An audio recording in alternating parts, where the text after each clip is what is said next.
What's poppin', man? It's your boy Big Sauce. ConcreteGeniusMedia.com. I'm your host, the Concrete Genius. Nice little Monday action, man. How y'all doing? Hope y'all happy to see me. I'm happy to see you. God is good, man. It's been an amazing weekend, amazing day. As always, you see the boy eating healthy. I'm back on my greeneries, my 5 a.m. dedication to the gym. You know what I'm saying? Just a healthier lifestyle. I'm 50. I'm finna be 51 March 22nd. It's my birthday, so I never would have thought I'd be 51. This ain't no memory lane, OG gutter podcast, but just sitting reminiscing, looking at myself now, all the stuff I've been through, 51 years old. You know what I'm saying? Like, I never thought I'd live to see a day where 1973 was 51 years ago. I don't think most dudes, most black men, I think deep down want to live to be 80. But I think you can't really think about living to get 80 till you get about 50 something. You know what I'm saying? Like, even when I was 30, I prayed for 50, but I didn't conceptually visualize 50 years old. You know what I'm saying? If you would have told me at 15 and showed me a picture of me and said, this is going to be me when I'm 50, I'd have been like, whatever I got to go through to be that dude, that's a bet. So it's kind of like I took the bet in advance because I did go through a lot of shit before I could live the gracious, amazing life that I live now. And I'm still climbing. I'm still working on myself. I still try to get better every day. I still communicate with God every day for clarity, for peace, to be a better father, friend, husband, mentor. It really amazes me how many like kids, I can have an amazing impact on kids, faculty, staff, friends.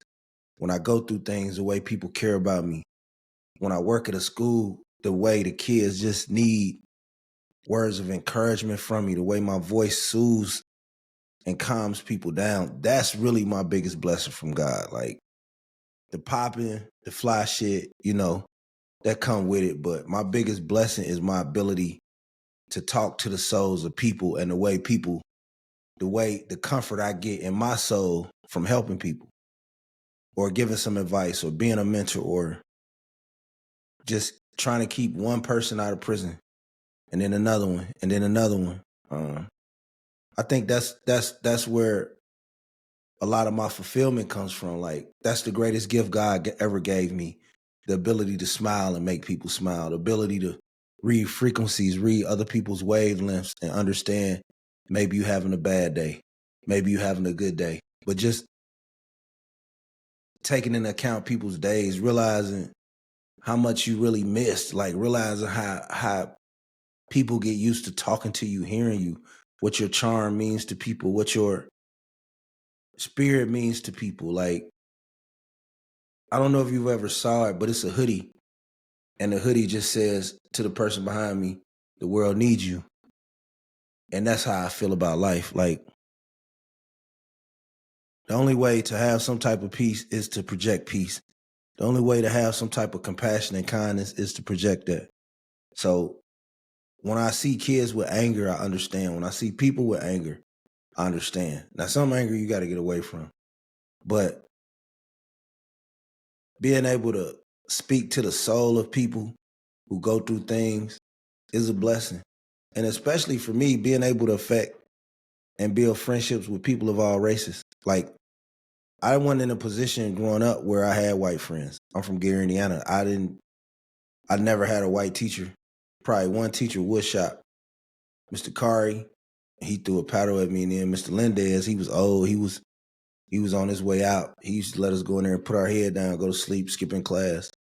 Those are the only two white teachers I had in my whole, from K through 12. So to be able to have relationships and touch bases and still be a genuinely good person and make friends of all races is something I probably never, I knew I always had it, because I feel like intellect, for the most part, can break boundaries, but to be able to have such an amazing ability to strike and get the attention of all people, to be intellectually respected by all people as a person, that's a blessing.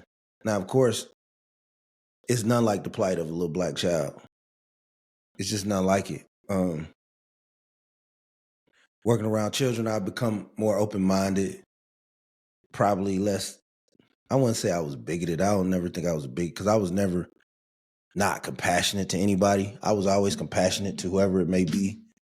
But I just think now I'm even more understanding. You know what I'm saying? Like, I'm going to be honest. Before I worked in a school, you see this shit. ConcreteGeniusMedia.com, man. Get a copy of my book, The Game Changer, man. You know, I told y'all I'm going to start podding more. The season's unfortunately over. I'm not going to do no summer basketball. I'm just going to help my son over summer, train him, and then some of my, my underdogs, work them out. But my book, The Game Changer, is doing amazingly well. You should read it because it's changing lives. It's impacting a lot of people. I'm proud of it. It's an achievement for me. It's an achievement for the guys who've been through things like me. All the 23-and-1 guys, you know what I mean? All the guys who had to, sharpen that thing on the floor and shit. All the guys had to buck on work detail. Shoot dice for honey buns. Excuse me. I probably should have muted that. But all those guys, I'm here for you. You my people. And the guys that's got an uncle that might be going through that, got a brother, got a cousin. You might have lost an uncle or a brother or something, a nephew or something, like a friend, your dad. You know what I'm saying? Like, whatever it is, as a black man, you going through something. You done dealt with some bullshit, especially like if you a, good-looking, attractive black man, or you a fly dude, you stand out. You're going to go through something. People want to knock you off your square because you're not normal. But the beautiful thing about changing lives is that, like,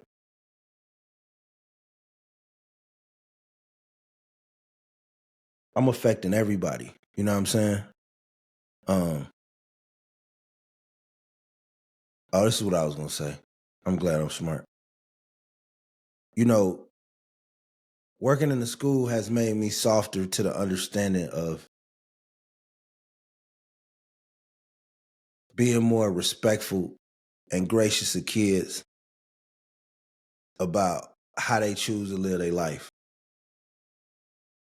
Of course, I'm old school. You know what I'm saying? I was born in the 70s. Very strong Christian household, Christian backgrounds. I studied a lot of Islam, when I got older.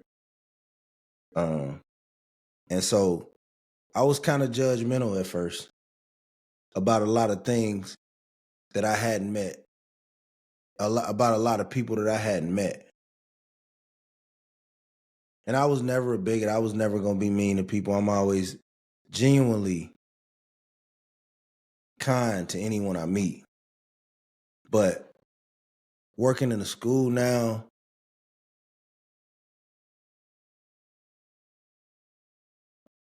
and working around kids more, they still sweet, innocent kids, man. We may not agree with everything. We may think in our day we got whoopings, in our day we got this. Well, what about your grandma? She might say back in her day, she had to walk 12 miles to school. We chastising them. And I've also been more patient with their identities, their beliefs, how they feel. Jokes about kids and whatever their preference may be, I really can't tolerate them no more. Because now I know kids and I have an affinity to protect children, period. These are little black children. Any race of children. They figure themselves out. You may not agree with how they figure themselves out, but it's not your right to tear them down. And kids are smart. Kids sense when you don't love them. You know what I mean? Kids have the strongest antennas because they can know when you're genuine or when you're being insincere. And so mean kids who may be dealing with confusions about how they feel or who they are, or going through puberty or whatever gender they may choose, that's none of my business, man. You know what I'm saying? It's just not none of my business. Like, you know, being black is hard enough. So making a kid feel unwanted, unappreciated, unloved because you as an adult may have a problem with the lifestyle that they're trying to figure out, I just think it's unfair. You know what I'm saying? I thought it was unfair when, you know, when I was a kid and now I didn't have like sexual identity issues or nothing like that, but I was figuring myself out. Like one day I was the smartest kid in class, one day I was full of rage and I was fighting. But it was still teachers that never gave up on me. I had teachers that say I would die in jail, and I had teachers that say, whatever happened one day, you're going to live your life and be a king. So they never gave up on me. So we have to apply that same train of thought to 2024. And a lot of people may not agree with me. Like, it's a lot of things I don't agree with. But the thing about not agreeing with something is you got to ask yourself, how does it affect you? Let's have honest conversations. If you walking down the street, right, and you see a kid with blue hair, you might say, damn, I got blue hair, bro. I don't know why his hair blue. But in no way does that affect me. So if the kid with blue hair say, hey, how you doing, man? Do you know which way to? Oh, sure. Go this way, make a right, turn right here, take your time, the police way right here, go this way. I'm going to talk to that kid with the same respect as I would to a kid that looked just like me. Because I love myself. So I'm not, even if I am judgmental of somebody, I'm not going to treat them like that. And then once we talk, everybody starts on an even slate. That's why I'm good in cities like anywhere. Shit, I'm Indianapolis, Vegas, New York, Atlanta. I'm a very vibrant, I give off good energy. I give off respect. So if I see a kid and the kid got on earrings, I'm like, damn, still nigga, earrings a little feminine. I might even say that to my head. We got to be real. You might say some shit in your head. You might say it in your head like, damn, that little nigga got some sugar in his tank. But before you act on that, before you judge this kid, before you mistreat this kid, even if in your mind you 100% don't agree with the kid, you still owe this kid respect. You still owe this person respect. Even if they children. Children deserve respect too. And I know our relationships ain't golden. We all falter. We all fall down. But I just think a lot of problems in the Black community have to be solved by my generation in the Black community. Like, you know, where are Shirley Chisholms? You know what I mean? Where are Jesse Jacksons right now? Like, where are Farrakhan's? Like, we are our leaders now. Like, no matter how young you think you are, the way you treat kids affects the next generation of leaders. So I need you to make it not about you. And don't get me wrong, having compassion or kindness, let's just start with kindness. You should be kind to everyone unless they rude or are not kind to you. And then you should be compassionate to everyone. And compassion doesn't mean compliance or agreement. You might see somebody and you don't agree with nothing about their lifestyle, but they're still a human being. They deserve grace and they deserve kindness and compassion. Now, if they come off as an asshole after that kindness, then do what you got to do. But us older people, we have to understand that our time hasn't passed. I'm never gonna say that. Like, you can chase your dreams. You can still extract every amount of flavor from your life. I feel like 50, a healthy 50, I'm vegetarian 50. Vegan 50, vegetarian fit 50 is the new 35.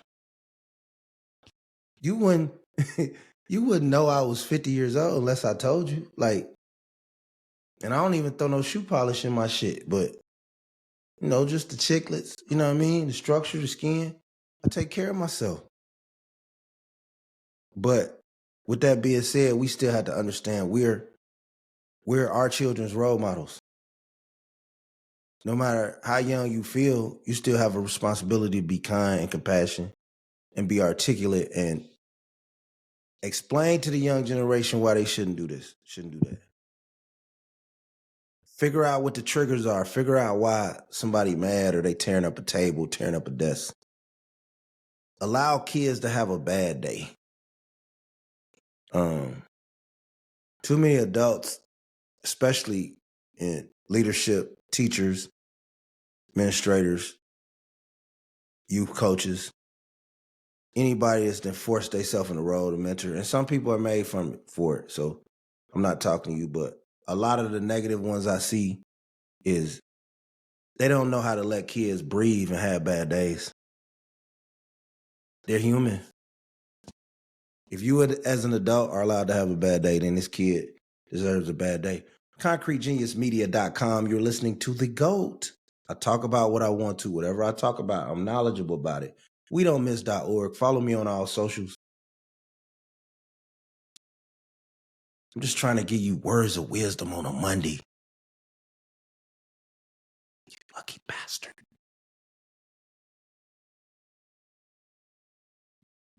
But kids deserve grace, man. We got to stop being so hard on them. We got to stop being so judgmental. Like, we don't know what they're going through. We don't know what they're feeling. We don't know what's going on in their head. And I could never say something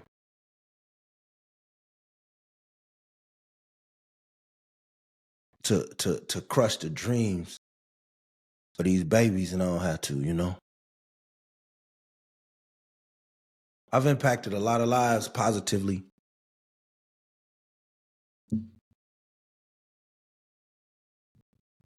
And for that, I'm grateful, I've been blessed to be able to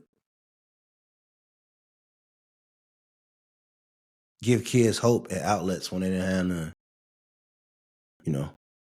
I fucked up some relationships too. Not many. Probably 3%, you know what I'm saying? But that 3% nonetheless had a bad experience. So. But the 97% that I've been able to help, the people that call me and say they just need to talk, the people that confide in me, that's my penance to God. That's my servitude to God, to the Lord. Like, so sometimes I don't stay in one place because I be feeling like, all right, my calling done here. They got enough of me. Let me go here. And it's not none bad feelings to the people I left or to the people I might not talk to as much. When I sprayed my light on you, it was genuine. But then God sent me somewhere else and I'm spraying a light. Whenever I spray my light, it's genuine. That's how I'm able to cope, thankfully, and survive, by being genuine. And that's what these kids need. Compassion and kindness. And for you to not be judgmental. So what, when you was his age, you was tougher or you was already into girls? I might agree with you, but I don't agree with you mistreating no kid. Say what? Some of these little girls dress like little boys. If it bothers you, it bothers you. It don't bother them. And it don't give you or nobody else no right to be mean or lack compassion. And I'm not saying I'm seeing this because everybody I work with in my situation is extremely compassionate and understanding. But I'm speaking from a point of how my eyes were open and how so much more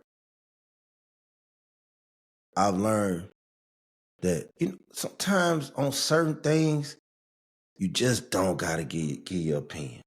Like, it may be a joke there, but you just don't have to give your opinion. So it's real. And I'm real. You know, sometimes I talk about fakeness, right? Fake friends. Any man, right? That's your guy. I don't care if y'all 12. ConcreteGeniusMedia.com, you see this shit. But if that's your guy, bro, I don't care if y'all 12. Your guy should never, ever mess with your ex-woman, bro. Under no circumstance.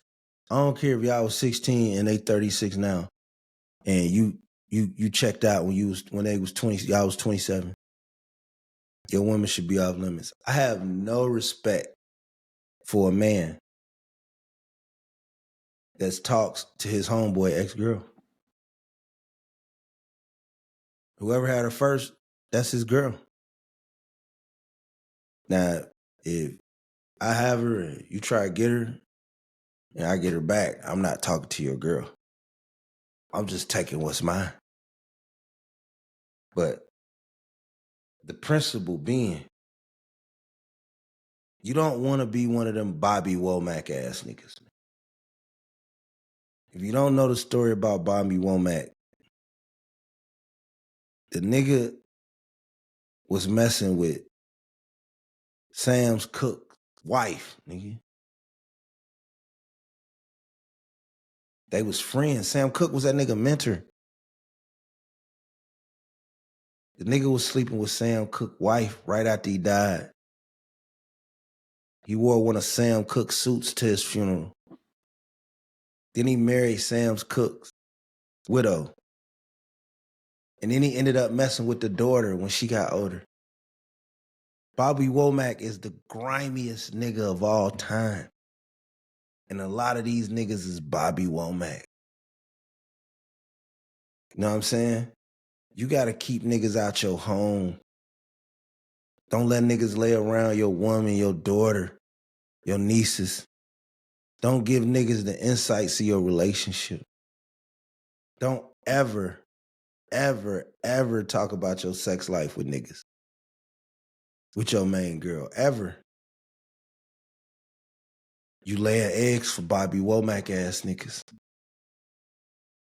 A nigga should never say nothing to your woman that confuses you. Like, damn, your ass, you getting big, girl. It's time to check that nigga. The minute you scratch your head, it'll be like, man, hold up. Bobby Womack ass nigga. Don't trust him. I don't care if it's I don't care. I don't even be cool no more. I don't want your ex piece. And I'm going to keep it so P for you. A lot of y'all ain't going to even be able to board this spaceship. But like, to me, if my guy got 5 chicks, say when any young age, right, we single, he got 5 chicks, right, that he kick it with. I know these 5. I done seen him mingle with these 5 chicks in a 12-month span. I don't care if it's chick number 5. He don't even like her. He talk about this dumb. I don't even like her. Any of them 5 chicks is forever off limits to me, because that's my partner. And before niggas, oh man, we gonna trip over them, bro. You shouldn't trip. But where got lost in the translation of the game, because a lot of you niggas just started coming outside and calling yourself players and Macs and G's and gangsters and hustlers and stunners and ballers and fly niggas without no mentorship or no visual examples, is that the reason the old niggas didn't trip over broads, because it was either, if I don't know you, nigga, the game is the game. If she took, nigga, you got her. If you get her ear, nigga, you in there, you got her. I don't know you, nigga. I ain't gonna shoot no nigga for doing what he do. Now, if she tell you no and you keep going, that's when the gunplay, that's when the violence got involved. But most niggas knew the rule out. Shot a shot, she ain't biting, boom. That's when niggas say niggas don't trip over bras. But the OGs that I learned from also knew like, oh man, you know, that's such girl, man, you know, that nigga went away, but you know, that's his girl, man. He been fucking her for years. So I see her, hey, you know that nigga in such and such, he told me tell you, he want to he want you to, he want to be able to call you, collect, here go the address. It's in my wallet here. He told me tell you to write him. I've been busy. I ain't writing a nigga, but he told me tell you to write him. He finna get out. And then the nigga said, hey, how she was looking? Oh yeah, she was looking good, my nigga. I gave her your shit. Dip, asked her where a girl was who I used to fuck with, and then I dipped. That's how you do that, bro. You a very small man, right? You a very weak man. If you ever talk to one of your friends' exes, you really a coward. Like you a gutless coward. Like you a no motion, no personality, no attractive gene having, no flavor. No woman ever made you feel sexy. You a coward because you so desperate to get a conquest. You would rather conquer something or be with a woman that your nigga was with than saying, you know what, man, that's my nigga Herb. You know what I'm saying? Like, you a coward. Like, because real man, they say, okay, well, man, it's enough fish in the sea. Some places in America, it's 7, 10, 20 women to every man. Why would you ever have to talk to your man ex or his girl? I don't care how many years ago. His baby mama. You know what I mean? That's your dog, bro. But niggas don't have no ethics. Niggas don't have no confidence. Niggas have fake senses of security. Bobby Womack ass niggas. You know? And Bobby Womack ass niggas give up a lot of traits. You get a new car, Bobby Womack nigga he'll start ice grilling. You just mad. Cause sometimes you don't understand how you look to other people. You used to looking in the mirror, you know, you used to looking how you want to look when you get fly and shit and, you know, your pictures and shit, but you won't know how you look when you ain't no mirrors around. That's how you spot a Bobby Womack fake nigga, cause you got your back turned, he ice grilling. You ever took a picture? You ever had a nigga, right, cross you, and then you go back and you see a picture like 2 years later, and you see the nigga in the back of the picture, like ice grilling and shit, while the picture, and you be like, damn, if I wouldn't have never I probably wouldn't have never noticed this shit if I ain't fall out with this nigga, but now it all makes sense.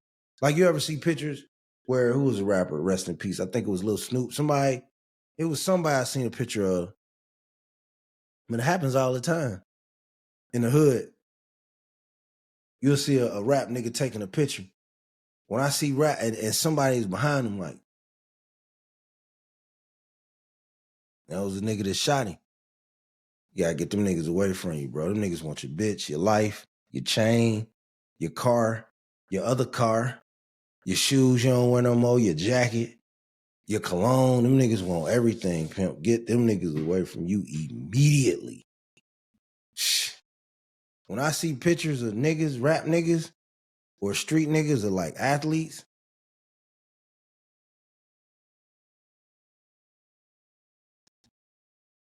I ain't gonna lie, I look at the motherfuckers around them.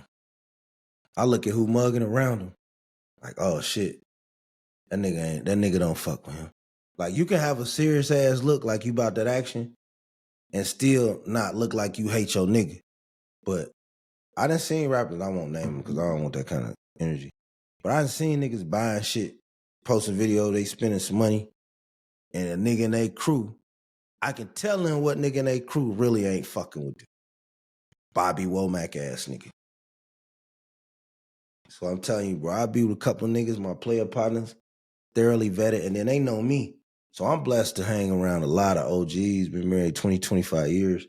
You know, I'm cool with niggas that buy property in like Ecuador and shit, Colombia. You know what I'm saying? Niggas sitting on 13, 14 million, 4 or 5 million. You know what I'm saying? Like, I'm cool with OG niggas that got yachts in Miami named after their goddaughter. You know what I'm saying? So it's like, when you around them kind of niggas, you ain't really you have to be vetted as a player. Like, all them niggas know. Like, I'm the type of nigga, my homeboy come in and be like, hey, man, you know, I got to service for a month or I got to go away for a month, man. Hey, you know, just make sure, man, shit straight around the crib, man. Make sure my kids got everything they need, man. Just check on them, man. Make sure the car, oil change, whatever, year or 2 years. Nigga tell me that, no, I ain't going to try to take none of his jewelry. I ain't going to be around no inappropriate times. I don't give a fuck. I done been out and my homeboy girl make a pass. Hey, man, you tripping. You tweaking, folks. Like, you fuck off me. Nah. I ain't gonna make no pass at your bra, and I'm gonna do everything you need me to do. That's a homie. You don't wanna be around no Bobby Womack ass nigga, bro. You fuck around, come on, nigga try and wear your jewelry, your robe, your socks, your shoe, your house shoes, your dental floss. Yeah, these niggas will use your dental floss. Bobby Womack ass niggas. You just do it, man. ConcreteGeniusMedia.com, man. You rocking with the freshest. This has just been a bit quick amount of game. That's the thing. You know, I stay in the trenches because I give up so much game to niggas, bro. Like, you really need to appreciate this shit in real time. Like, the things I'm telling you is priceless. It ain't no nigga, bro, with the exception of maybe like 50 Cent or something, that's gonna open his mouth and give you more game than me. In this whole shit. That's why, if you notice, I pod, even when I have people on, it's intellectual people, we chop it up. And I'm finna start having group podcasts. But if you notice, I'm one of the few OGs, bro. I don't talk about nobody. I crack some jokes. I don't do no war story, 5-decade-year-old nigga gangbang shit, and whoever do that shit, more power to them. I don't motherfucking unnecessarily drop names. I don't clout chase niggas, because I know I'm giving you raw game. So if one nigga see it today, 3 niggas see it tomorrow, 7 niggas see it in a week, and 5 million niggas see it in 5 years, it don't matter. It's raw game. It's never has an expiration date. Fly shit never goes out of style. Thinking, intellectual conversation, people want to be fed cerebrally. Right there. That's never going out of style, man. I want to live forever, man. ConcreteGeniusMedia.com, your host with the most. Blessing you on Sundays. I got more time now, so these things finna be dropping hot and heavy. I love y'all. Keep up, catch up, man. Stay up. Peace.